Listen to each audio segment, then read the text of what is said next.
उत्तराखंड में प्रचंड बहुमत की सरकार है, पर मेरे कुछ सवाल हैं और ये सवाल सैन्य धाम से लगी हुई ज़मीनों को लेकर है। सैन्य धाम के बगल में एक रिज है। उस रिज के बगल में जो ज़मीन है उस पर प्लॉटिंग होते हुए दिखती भी है, लेकिन किसी का कहना है कि ये अप्रूव्ड प्लॉटिंग है, अप्रूव्ड जो प्रोजेक्ट है। लेकिन मैं आपको एक बोर्ड दिखा रही हूँ, ये पुराना बोर्ड है। ये तस्वीर बता रही है कि सर्वसाधारण को सूचित किया जाता है कि प्रश्नगत स्थल पर अनाधिकृत भू विन्यास प्लॉटिंग का मानचित्र मसूरी देहरादून विकास प्राधिकरण से स्वीकृत नहीं है।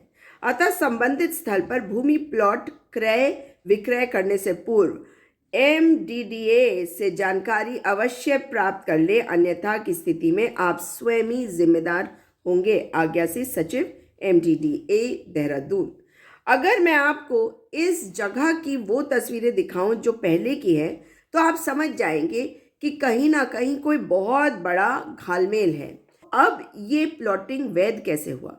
क्योंकि यहाँ पर अगर किसी ने पूरा का पूरा पहाड़ काट डाला और हिल कटिंग को लेकर एक पिटीशन ऑलरेडी माननीय उच्च न्यायालय में लंबित है, जो एक्टिविस्ट मिसेस रीनू पॉल के द्वारा दायर किया गया है, तो इसे अप्रूव कब और कैसे किया गया और हिल कटिंग को लेकर सरकार का मत क्या है? क्योंकि हिल कटिंग में तो आपको ये तस्वीर भी दिखा रही हूँ कि कैसा एनवायरमेंटल डिजास्टर ये कर रहे हैं। पहले तस्वीर देखिए, फिर ये भी बताऊंगी कि ये है कहाँ का। जी हाँ, ये पेड़ है। ये पेड़ की जड़ आपको दिख रही है कि कैसे काटी गई है, और उसके बाद ये तो यहाँ तक है ना, इसके बाद तो और काट दी गई। इस पहाड़ को किस तरह से खुर्द-बुर्द किया गया ये भी देख लीजिए। और बोलने वाला कोई नहीं, क्योंकि आप नहीं बोलते। आप खाली ये कहते रहते हैं कि पर्यावरण का नुकसान हो रहा है, ग्लोबल वार्मिंग हो रही है, क्लाइमेट चेंज हो रहा है, हमारे पहाड़ों के साथ ऐसा क्यों हो रहा है, लेकिन आप खड़े होकर नहीं बोलते। अब ये तस्वीरें देखिए। अब आप देख रहे हैं जो तस्वीरें, वो बता रहे हैं कि सैन्य धाम को बनाने के लिए भी एक पहाड़ को काटा गया है, और उसके बगल में और लोगों की हिम्मत इतनी बढ़ गई है कि पहाड़ के पहाड़ कट रहे हैं। पैंडेमिक के दौरान में बहुत सारे पहाड़ आसपास के कट गए, और तभी मिसेस रीनू पॉल जो एक्टिविस्ट हैं, उन्होंने एक पिटीशन दाखिल करी थी माननीय उच्च न्यायालय में, और उसमें सर्वे के आदेश हुए थे, और उसी के बाद ये वाला बोर्ड लगाया गया था, मतलब पहली बारी। अब अगर यहाँ पर प्लॉटिंग हो रही है, तो किसकी है ये ज़मीन और कौन कर रहा है ये अवैध प्लॉटिंग? केवल ये कह देना MDDA के द्वारा कि ये अवैध प्लॉटिंग है, आप स्वयं जिम्मेदार होंगे, काफ़ी नहीं है। ये हिल कटिंग किसके द्वारा करी गई? आपको बता दूं कि कानून क्या कहता है। कानून कहता है कि ज़मीन के अंदर जो भी मिनरल्स होते हैं वो सरकार के होते हैं, सरकार में निहित होते हैं, और यदि सरकार उसकी परमिशन दे तो आप माइन करके उस जो जो खनिज होता है उसको निकाल सकते हैं। लेकिन कोई भी पॉन्ड हो, तालाब हो, कोई भी नदी हो, कोई भी पहाड़ हो, इसको काट कर इसका लैंड फॉर्म पूरी तरह से चेंज कर देना ये इलीगल होता है। अगर आप कोई तालाब में भी काट कर उसमें मिट्टी भर देंगे तो भी वो इलीगल होता है।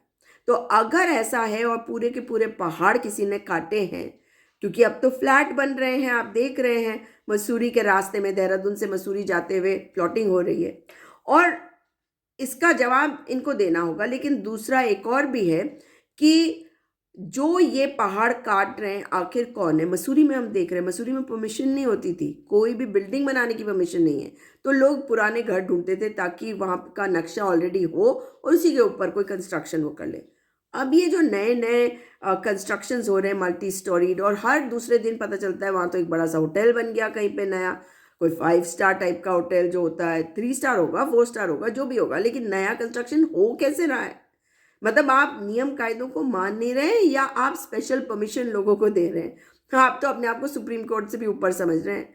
सुप्रीम कोर्ट को स्वतः संज्ञान लेकर इसमें कार्रवाई करनी चाहिए कि हमारे जो पहाड़ हैं उनको ना काटे जाए, और उन पर प्लॉटिंग करके लोग अवैध रूप से अगर कब्जा कर रहे हैं तो वो गलत है। अगर कोई पहाड़ किसी के पास होता है तो बहुत सारी खुली ज़मीन होती है जहाँ आप कोई कंस्ट्रक्शन नहीं कर सकते क्योंकि वो ढलान पे होता है। लेकिन अगर आप उसको पूरा काट के समतल कर दोगे तो डेफिनेटली आपका फ़ायदा है। अब इन सब चीज़ों का जवाब कौन देगा? सरकार। लेकिन कब देगी? जब आप बोलने लगेंगे। और क्यों देगी? क्योंकि आपका दबाव होगा, क्योंकि आप इस लोकतंत्र के मालिक हैं। इसलिए आपसे आग्रह कर रही हूँ कि ग्लोबल वार्मिंग और क्लाइमेट चेंज पर बहुत सारी बातें हम सुनते हैं, लेकिन अगर इन्हें सचमुच में बचाना है तो अपने क्लाइमेट को, अपने एनवायरनमेंट को, अपने पहाड़ों को, अपने जंगल को, अपनी ज़मीन को, तो आपको आगे आके बोलना ही पड़ेगा। आपको आगे आके बोलना पड़ेगा। एक कदम आगे बढ़ाने का काम अगर मिसेस रीनू पॉल ने किया है या किसी और एक्टिविस्ट ने किसी और मैटर में किया है, तो उसको आगे बढ़ाने का काम आपको करना होगा। तो चलिए बोलना शुरू करें और अपने उत्तराखंड को बचाएं, अपने उत्तराखंड को बेहतर बनाएं, मिलकर एक साथ आएं।